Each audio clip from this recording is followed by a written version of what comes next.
món bấy ông lê trây tay làng ông lê pinh bẹ đồ hurricane su su hurricane su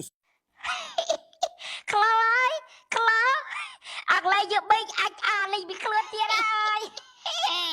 បារមីម៉ៃសកុនខ្លាំងមែនអីមកហេទាំងរៃយកអាចតែចាំដល់ទៅអត់ឡើយតសក់មួយបាត់អញចាំឃើញអ្នកលើកមកឯម៉ៃសកុនសែនទៀតអេសែនមិនពីកស៊ីពីរគ្រាប់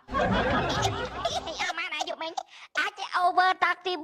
1អីវាដែរតាក់ទី1សតស្បើ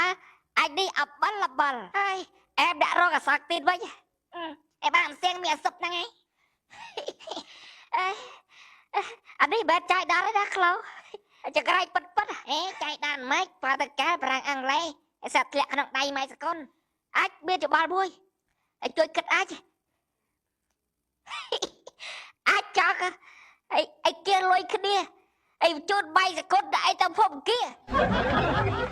អីទុកបាទទេក្លោអើយអីចក្រៃបបហើយបើដូចចក្រៃផាយស្ដាច់ថៃហ៎អាចខ្លាចបារមីបែបណាអីសាតបត2គេស៊ី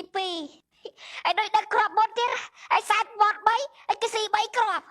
ហើយកាត់មើលអីក្តឹបលៀបអីអ្នកគ្រាប់ត្រង់អក្លេជប់ប៊ិចដាក់អស់ពីខ្លួន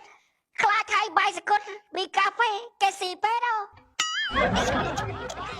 អាចទេអីសុំដាក់10ដុល្លារជូនអ៊ីលុនបាសបញ្ជូនបៃសកុនអីទៅភពផ្សេងកុំឲ្យចង្រៃដល់ភពផែនដីយើងទៀតអីដល់អាមេរិកអីមានអាស្ពីតដល់ក្បែរមានបៃសកុនសិតតែស្ដេចសយអីគុំខ្លាចទេបែបអីបាល់មូលមើលមិនឃើញទេកាច់អីបោកគ្រឿងឲ្យមើលត្បាល់ចង់ចាក់បាល់ឲ្យមើលម៉ៃសកុនយកមិញគាត់ឃើញយកអង់គ្លេសចាប់ដល់ពេលអីសយចឹកអាចចោះឆ្កល់អីសួរអញអីសួរណែសាល់មិញម៉ៃគុនយកប្រាំងអញអស់គូតខោដល់ពេលថ្ងៃនេះអាចអង់គ្លេសអស់ដែរចាំងលោកម៉ូតូគ្រាន់តែថតរូបហើយផុសចូលទៅក្នុងកម្មវិធីខ្មែរ24អាយ៉ាពិតជាងាយស្រួលមែនឆាតចរចាតម្លៃរវាងអ្នកលក់និងអ្នកទិញត្រូវគ្នាប្រកុលសោប្រកុលប្រាក់ជាការស្រេចខ្មែរ24លក់លឿនមែន